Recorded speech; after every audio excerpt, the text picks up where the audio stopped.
गुरुर्ब्रह्मा गुरुर्विष्णु गुरुर्देव महेश्वर गुरुसाक्षात् परब्रह्म तस्मै श्री गुरुवे नमः।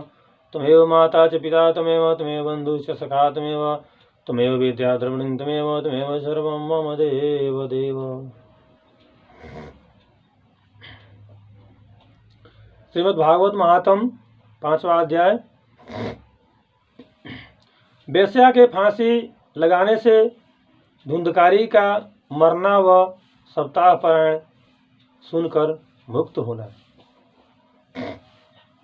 सूत जी ने सौनकादिक ऋषिश्वरों से कहा कि जब वह ब्राह्मण वन में चला गया तब धुंधकारी ने अपनी माता को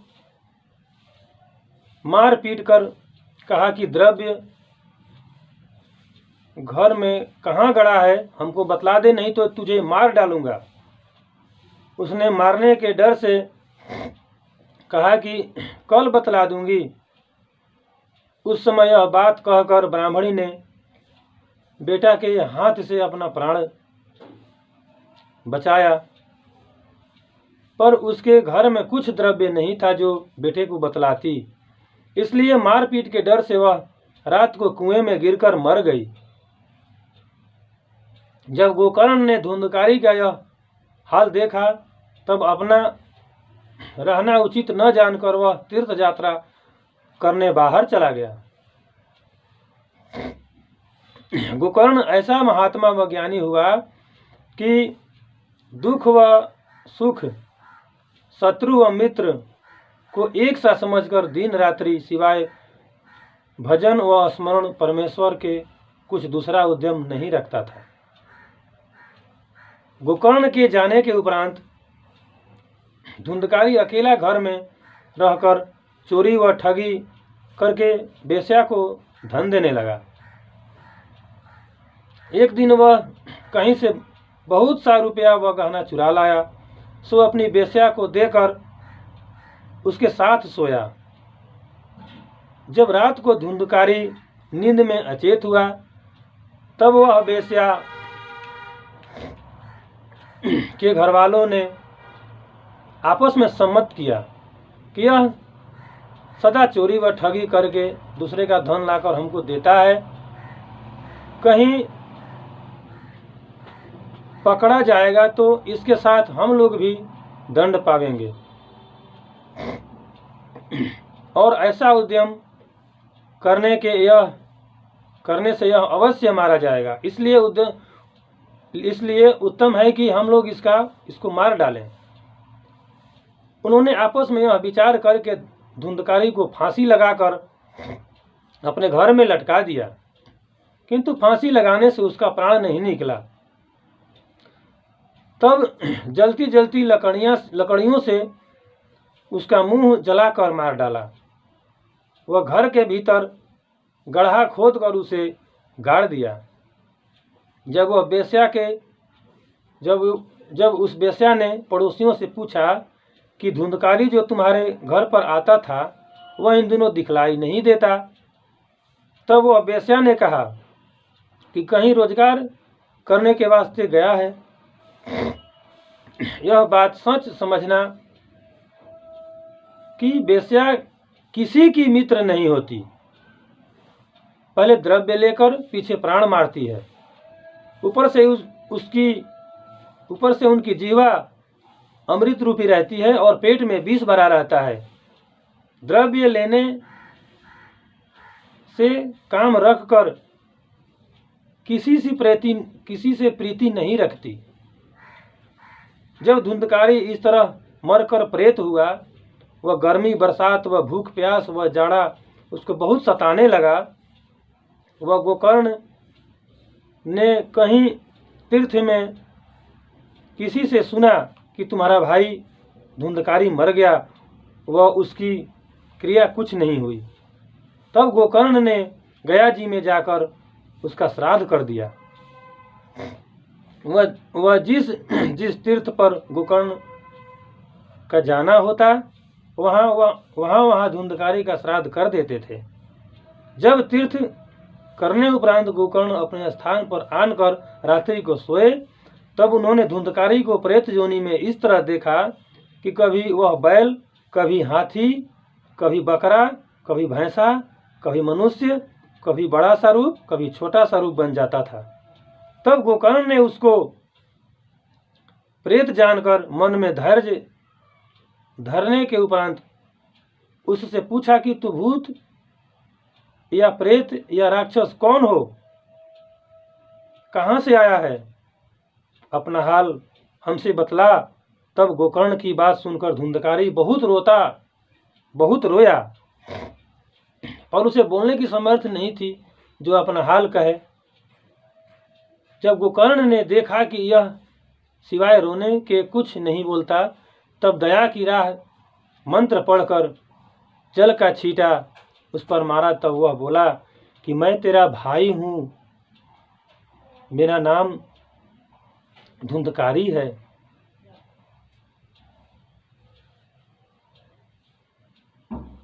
अपने पाप से ब्रह्मतेज खोकर मैंने ऐसे भारी अधर्म किए थे कि जिन पापों की गलती नहीं हो सकती,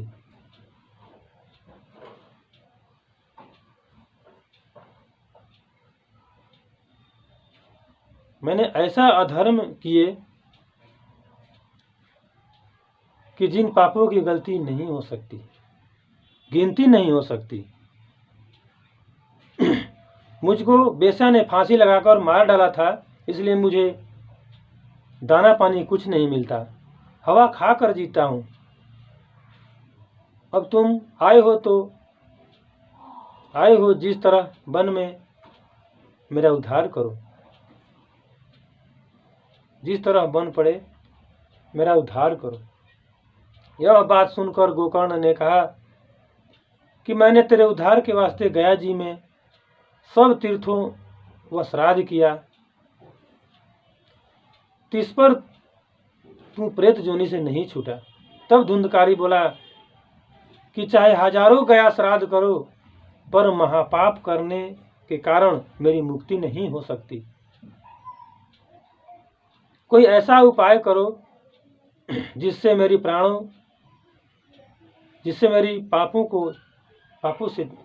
जिससे अपने पापों से छूटकर भवसागर से पार उतर जाऊं। यह वचन सुनकर गोकर्ण ने धुंधकारी से कहा कि तू थोड़े दिन संतोष कर, मैं तेरे लिए उद्धार का उपाय करूंगा। गोकर्ण यह बात धुंधकारी से कहकर सो रहा। जब दूसरे दिन उस नगर के मनुष्य गोकर्ण से भेंट करने वास्ते आए, तब उसने यथोचित सबका सम्मान किया। फिर कई दिन उपरांत गोकर्ण ने योगीश्वर व महापुरुष व पंडितों को अपने स्थान पर बुलाकर सभा करके उन लोगों से पूछा कि इस तरह मेरा भाई मरकर प्रेत जूनी में पड़ा है, उसकी मुक्ति होने के वास्ते कोई उपाय बतलाइए। यह बात सुनकर सब महापुरुष व पंडितों ने विचार कर गोकर्ण से कहा कि तुम सूर्य भगवान की पूजा व ध्यान करके उनसे इसका उपाय पूछो, जैसी ही आज्ञा देवें वैसा करो।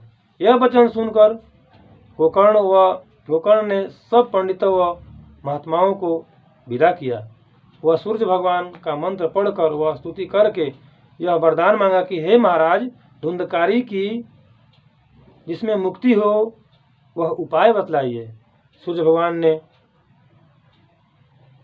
उस मंत्र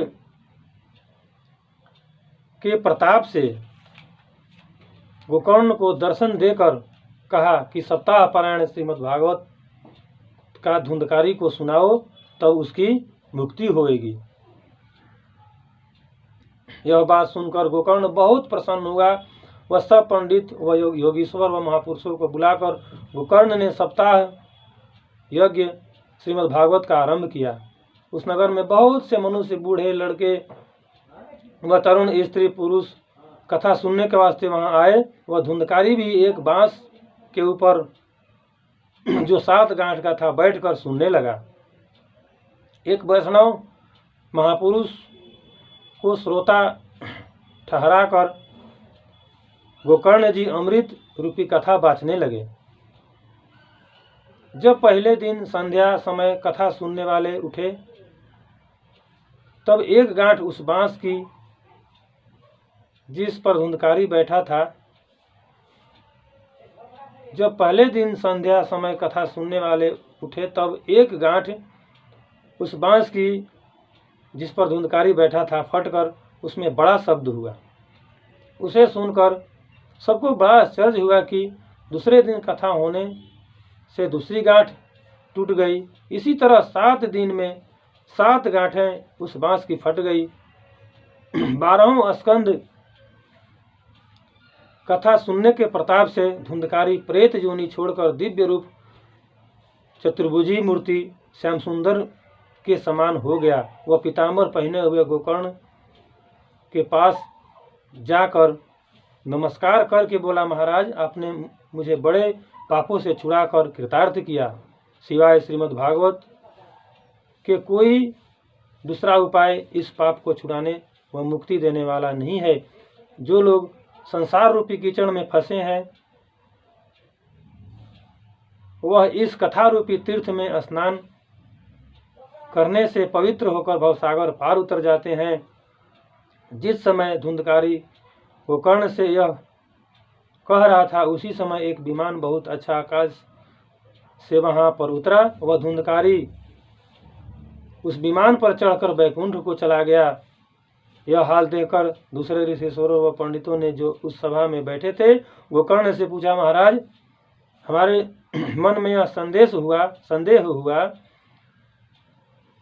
उसे आप छुड़ा दीजिए कि हम लोग बहुत आदमियों ने सप्ताह पारायण सुना, इसलिए उचित था कि कथा सुनने के प्रताप से सबके वास्ते विमान आता व हम लोग भी वैकुंठ चले जाते। यह क्या कारण है कि एक मनुष्य विमान पर चढ़कर वैकुंठ में चला गया और सब लोग यहाँ बैठे रहे। यह बात सुनकर गोकर्ण ने कहा कि कथा सुनने में इतना भेद है कि जो मनुष्य मन लगाकर कथा सुनते हैं उसको संपूर्ण फल प्राप्त होता है, और जो लोग कथा में बैठकर अपना चित्त स्त्री व पुत्र व के मोह में व संसारी कर्मों में लगाए रहते हैं, उसको वैसा फल कथा सुनने का नहीं मिलता। एक चित्त होकर सुनने से मुक्ति मिलती है। यह वचन सुनते ही श्रोता लोगों ने लज्जित होकर गोकर्ण से कहा कि महाराज, आप दया करके 1 सप्ताह और सुनाइए, जिसमें तुम्हारी कृपा से हम लोग भी भवसागर से पार उतर जावें। गोकर्ण ने उन लोगों के कल्याण के वास्ते श्रावण के महीने में दूसरा पारायण आरंभ किया। उस कथा को बहुत लोग ने मन लगाकर सुना। तब बहुत विमान आकाश से आकर वहां उपस्थित हुए और सब श्रोता लोग गोकर्ण को धन्य धन्य कहकर बोले कि महाराज, तुम्हारी कृपा से हम लोगों का उद्धार हुआ। कथा संपूर्ण होने के उपरांत श्री कृष्ण जी महाराज वैकुंठ से वहां पधारे व गोकर्ण को अपने पास विमान पर बैठाकर गोलोक में ले गए। सब श्रोता इसी तरह विमानों पर चढ़कर उसी तन से वैकुंठ को चले गए। जिस तरह सब अयोध्यावासी श्री रामचंद्र जी के साथ सदेह वैकुंठ गए थे, जिस स्थान पर सूर्य व चंद्रमा पहुंच नहीं सकते, उस जगह संसारी मनुष्य इस भागवत कथा के प्रताप से पहुंच जाता है। जितना श्रीमद् भागवत सुनने और पढ़ने का महात्म व पुण्य है, उतना फल यज्ञ व व्रत व तप व तीर्थ व दानादि का नहीं होता। इसका महात्म्य सबसे अधिक समझना चाहिए। प्रेम से बोलिए वृंदावन बिहारी लाल की जय। जय जय सीताराम। श्रीमद् भागवत महात्म 5वां अध्याय समाप्त।